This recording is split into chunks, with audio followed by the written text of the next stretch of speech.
The thing is, a lot of people are making the same mistakes, and you only need to do a few things to actually fix these issues. Now, one of the most important things you need to do to make your vocals sound more professional is, yo Wagwan, hope you're having a great day. Now, in this video, I'm going to be showing you 5 vocal mixing tips or strategies or steps to make your vocals sound more professional, make your song sound more professional, so when you put it out, people are like, yeah, this sounds like a great song. Not, oh, why does your voice sound so whack? Like, where you recorded this? Did you record this in your basement on a potato? You don't want that. So this video is going to help you out a lot. Now, if you don't know who I am, I'm Jay Carteret from jcarteret.com, teaching you how to be better at music, online business, and online marketing. This is the #1 spot for musicians and creatives that don't want to be starving artists. So if that sounds like you, click on that subscribe button, check out the rest of the content on the channel, because you will love it here, guaranteed. Now, my question of the day is, how do you record your vocals? Do you record, let's say, a verse in one whole take, or do you record it line by line? Let me know in the comment section down below. I think that would be very, very interesting. Now, let's get into this, shall we? By the way, the first thing that's going to help you out a lot and save you a lot of time is to just grab my Spotify ready vocal mixing template. There's a link down below, or go to jcarteret.com/vocal templates. Grab my vocal template for either FL Studio or Studio One. Those templates also come with a PDF that will show you the exact settings that I use for every different plugin. So if you don't want to use the same plugin, you can use those settings, and the PDF is worth the price of admission, if we're being honest. So let's get into this. Yeah, so here we've got some EQ, and honestly, the first tip that I want to give you is to cut out the low end in your actual vocals, because what this does is it just allows your vocals to be a whole lot less messy. If you're got a lot of low end in there, it's going to get in the way of your 808s, it's going to get in the way of some of your melodies and whatnot, and you really don't want that happening. So this is what my vocals sound like. Okay, this is, let me just go to the verse so you're not hearing any doubles, because we're not going to be talking about doubles in this particular video. Yeah.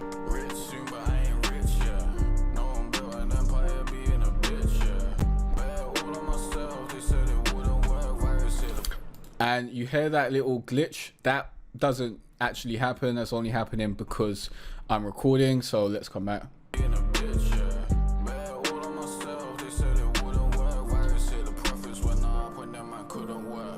See how clean that sounds? It sounds super clean. Now, if you got your low end in there, I know you want your voice to sound bassy. Like I wanted my voice to sound bassy and have that oomph, because I've got a pretty low voice. But if you got that in there, it's just not going to sound good. You don't need all of this. Yeah. So basically, the first thing you want to do is you want to have a flat high pass to around, well, it depends on your voice. I've got it to around 229. Now, all your EQ settings will depend on your voice. So if you're just going to copy my EQ settings that you see here, that's a great starting point. But you will need to change things depending on your voice, because everyone's voice sounds different. So that's also something you need to know. I do suggest a little bit of a boost, a high shelf in the high end. Now, I've got a variety of different EQs on this particular strip, which is my main vocal recording track. And we're not going to go through every single one, but having a high shelf will make your vocals sound a whole lot clearer and cleaner. But you don't want to go too wild with it, and you do want to get rid of some of the high end around, I've got 2511 and around 3K. I believe in one of these I'm taking out some around 3K. You got some more around 2511, and let's see here. So we got a dip around 3K, because around here, like around 2000 to 3.5, you're going to get a lot of a tinny sound. Yeah, that if you don't take out this part of your vocals, it's going to create a high-pitched, annoying sound in your ears, which used to happen to me a lot when I'd boost up my high end to get things sounding clean, but then it sound like there's too much high end and things would just grate on your ears, and it'll just sound irritating over a long period of time, and it kind of gives you air fatigue and listeners fatigue, and you really don't want that. So take out around 3,000. Honestly, I will be doing another video specifically on EQing and going super in depth into EQing with a great plugin that I'm yet to check out, but it looks very, very interesting, by Able Tunes. They've got an EQ that basically teaches you how to use EQing, and that looks really, really interesting. So I'm really excited to make a video on that. But first tip is cut out the low end and take out around 2.5 to 3K. Have a little dip around there to avoid that high pitch ringing and that grating on your ears that's going to give you listener fatigue. Next tip is use a compressor. Now I've got a variety of compressors on here. This is just one of the compressors. I think CLA 76 is also one of our compressors. Now you want to use a compressor. The reason why you want to use a compressor is to level out your dynamics and volume. Now, if I was to turn off, let me actually show you what these vocals sound like without EQing, and then I'll show you what they sound like without compression. It's gonna sound disgusting, so you know, give me a break with this, okay? So let's turn off our EQing. This is what it sounds like.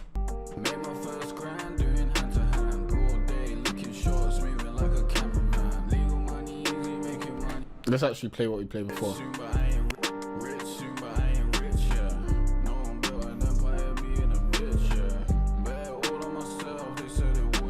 As you can hear, it just doesn't sound as clean. It sounds more muddy. Now let's play it with the EQ.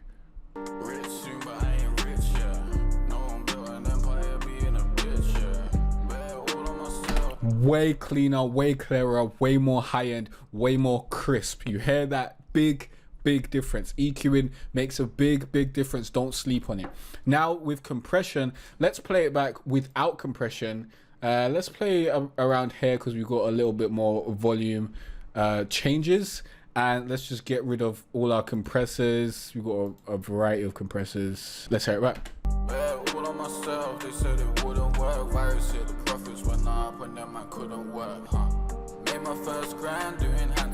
So that's made it way louder, which isn't honestly what I was expecting so much, but it's made the dynamics all over the place. It's not where the dynamics need to be. Now, if I bring up our compressor, basically what I'm doing with the compressor is I'm just getting everything to be around the same volume. So let's turn off all the compressors and we'll only have this compressor on.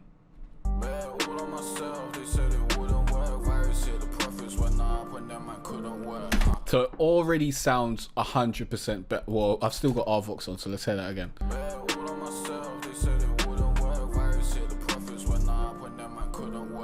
So already it sounds way better.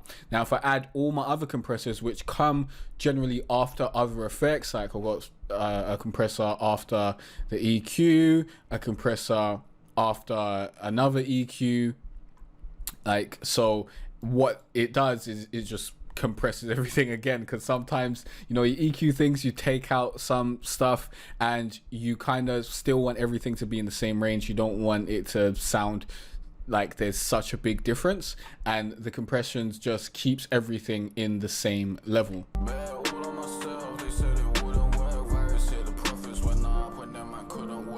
Because you don't want people to be listening and be hearing that certain parts are louder and certain parts are softer, unless you really want that effect, unless you really want certain parts to be softer and certain parts to be louder, and that is a stylistic effect that you can have. But when you're like, when I've got a verse and I'm just rap singing, I really don't want that happening there. Okay, so you don't want to be taking away the attention away from someone actually listening to the lyrics, listening to the vibe, listening to the melody, listening to the actual song.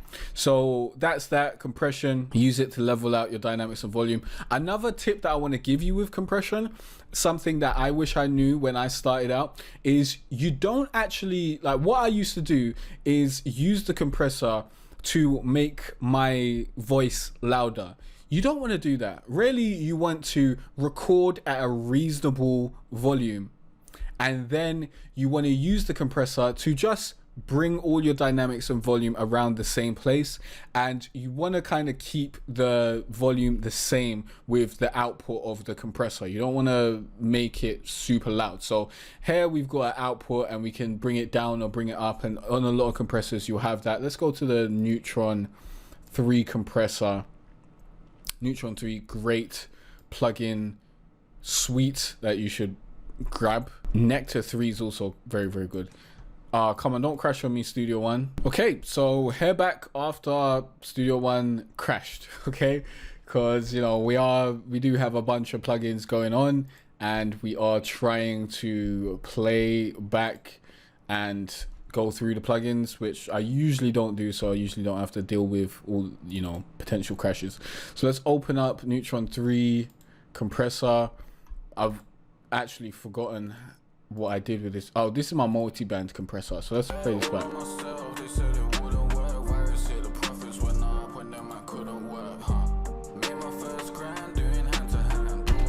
I forgot exactly what I was saying about compression. Oh yeah, basically you don't want to just use this to pump up the volume. That's not a great way to use it. You want the volume to still be the exact same as before. If your volume needs to be up, you should turn up the level or record at a higher level.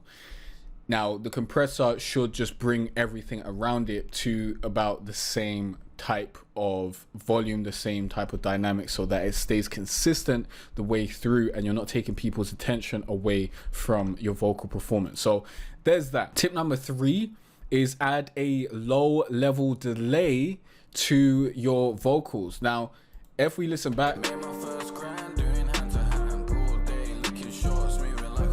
you probably can't hear that delay, but if we single this out,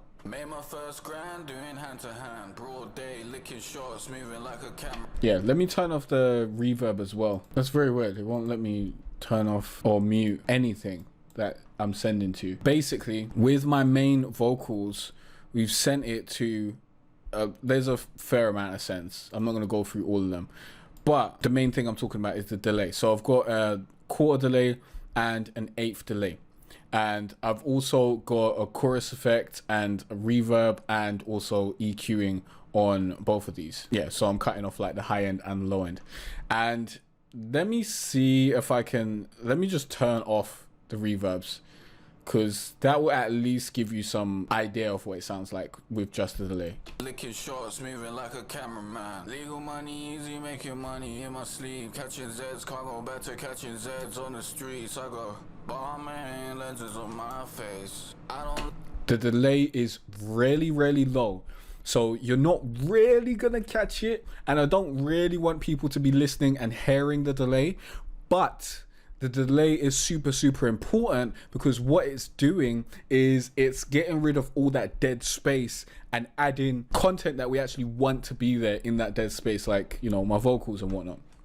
Now with the reverb kind of slavers on and masks that delay even more, and is also getting rid of that dead space. But adding all of these together just has more ambience and is making everything sound better, even though you don't 100% notice it all the time, which is very, very important. All on myself, they said it wouldn't work. Virus hit, the profits went up when them man couldn't work, huh? Made my first grand doing hand to hand, broad day, licking shorts, moving like a cameraman. So that is that. Add a delay. That's a low level delay to fill out the space. You don't want it too high. You don't want people hearing it that much. You just want it to be there in the background. So I'll add a quarter delay and an eighth delay, and that'll basically do it for you. Next is to fade in and out your audio takes. Okay, so some of these I'm fading in and fading out. Some of them I really didn't need to, but here you can see we got some fade outs and some fade ins. And what this does is it just makes the transition between your takes smoother. So it's just,